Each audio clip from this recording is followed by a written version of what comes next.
and today I'm going to give you my favorite classic poetry recommendations.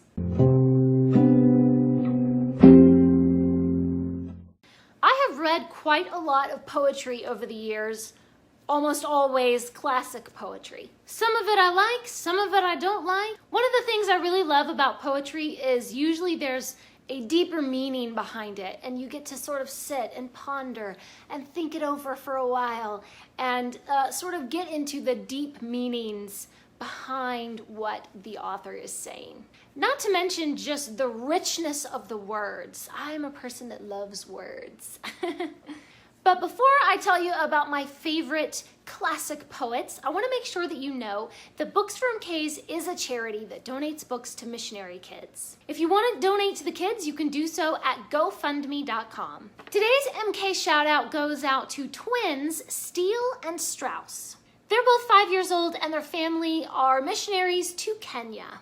Steele and Strauss love animal books. They love any kind of books to do with animals. If you want to donate to Steele and Strauss or to children like them, then you can donate to the Books for MK's charity at GoFundMe.com. All right, let's get into some classic poetry.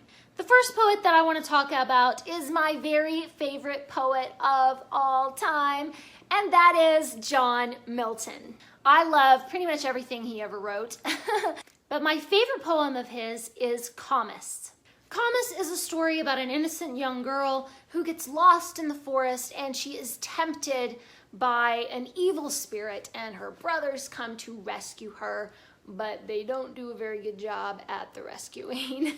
One of my favorite lines in here is actually a line from one of the brothers, and it says, "Virtue could see to do what virtue would by her own radiant light, though sun and moon were in the flat sea sunk." Always a good one, Milton. The next poets that I'm going to talk about are Anne Bronte and Emily Bronte. The Bronte sisters published a very small volume of poems under pseudonyms of Currer, Ellis, and Acton Bell. So one of my favorites by Anne Bronte from that volume is a poem called Memory. And a favorite quote from that poem is childhood then so all divine, or memory is the glory thine, that halos thus the past. I think we all tend to have fuzzy memories and remember things either way worse than they really were or way better than they really were.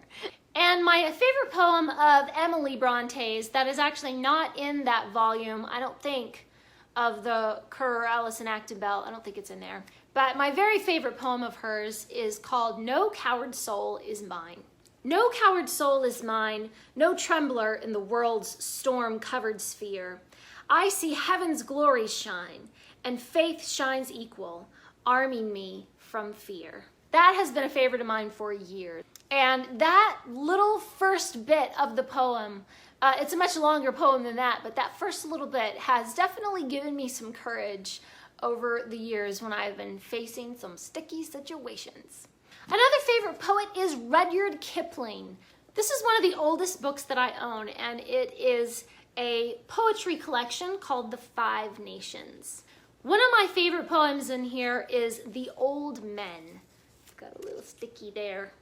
The second stanza in The Old Men says, "We shall not acknowledge that old stars fade, or alien planets arise, or any new compass wherewith new men adventure beneath new skies."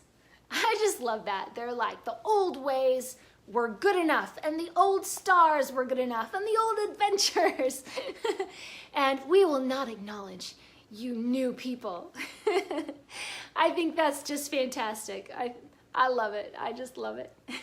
I'm a big fan of Emily Dickinson. I have several of these volumes of her poetry. I even have a small volume of her poetry that has been translated into Spanish. I could sit here all day and tell you about all my favorite Emily Dickinson poems, but one that kind of has stuck out to me lately is "If I can stop one heart from breaking. If I can stop one heart from breaking, I shall not live in vain.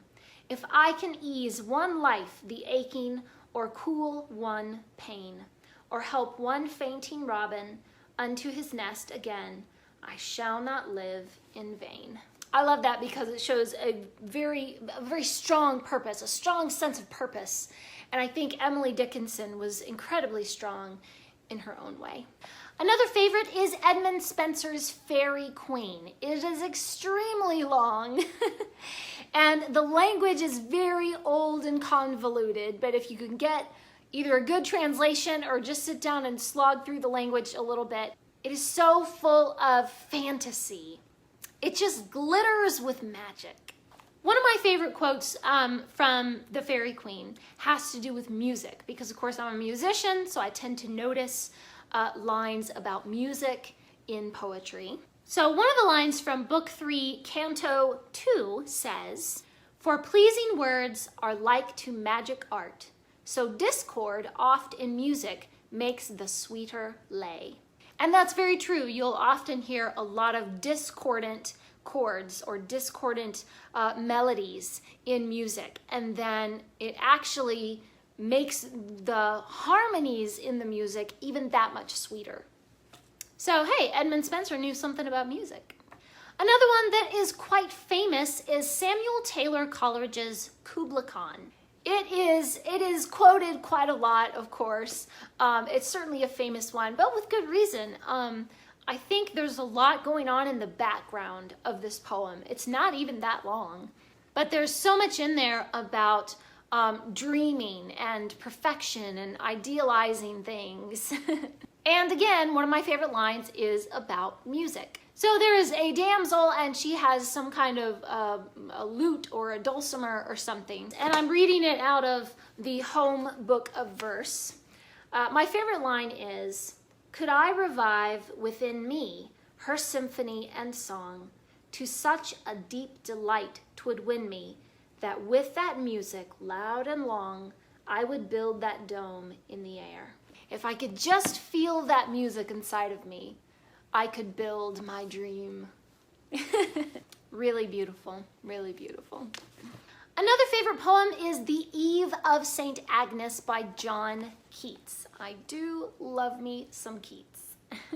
There is a legend that on the eve of St. Agnes, the holiday, St. Agnes will visit young women and give them a dream and show them who their love will be in a dream. But there's a young man who is in love with a young lady, and so he decides he's going to sneak into her bedroom so he can be sure that she has a dream of him, because he'll be right there. So when she wakes up and sees him, she's still kind of half asleep. And this is one of my favorite lines. "Her eyes were open, but she still beheld, now wide awake, the vision of her sleep, the blisses of her dream, so pure and deep. Who knelt with joined hands and piteous eye, fearing to move or speak, she looked so dreamingly." There's a lot of action and actually adventure that goes on throughout this poem, but that is like this one beautiful moment of peace in the midst of a lot of chaotic stuff happening in that poem. I also am a big fan of Tennyson. Some people think Tennyson is just way too flowery, but I like Tennyson. And some people might think that The Lady of Shalott is, I don't know, too cutesy or something, but I like The Lady of Shalott. I think it's one of his best poems. The Lady of Shalott has been cursed to remain in a tower, and she can't look out the window. She can only look in a mirror to see out the window. And if she turns and she looks actually out the window instead of looking through the mirror, then the curse will descend on her. So my favorite line is the moment of decision. The Lady of Shalott finally just can't take it anymore. She left the web, she left the loom, she made 3 paces through the room. She saw the water flower bloom, she saw the helmet and the plume as she looked down to Camelot. So that is the one big decisive moment. She decides she doesn't care about the curse. She goes to the window and she looks out and she sees the flowers blooming. She sees the knight riding by and she looks down the river to Camelot. I also have a few honorable mentions of poets that I really enjoy, but maybe they're not just my favorite, or there's not a particular poem of theirs that I really wanted to share with you guys. Percy Shelley, always good. He has so many beautiful poems. Lord Byron is extremely emotional. Just so much emotion. Longfellow tends to be more of a storyteller. The Song of Hiawatha, The Courtship of Miles Standish, you know. I do like Longfellow, but he doesn't like pull me into this dream world. He's more of a historian and a storyteller, I guess. John Donne is one of those that really makes you think deeply about religious ideas and ideas like life and death. He has some very interesting poems where you kind of have to stop and say, what exactly is he saying here? I'm just not sure. But always interesting to read. And of course the Brownings, Elizabeth Barrett Browning and Robert Browning.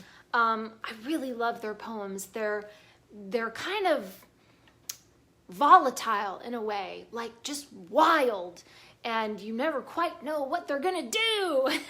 I feel like there are no restraints on their poetry. It's just kind of all out there for everybody to see.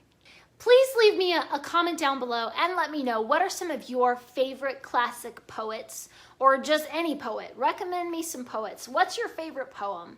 Thanks for watching. Please subscribe, and remember, the right book in the right hands at the right time can change the world.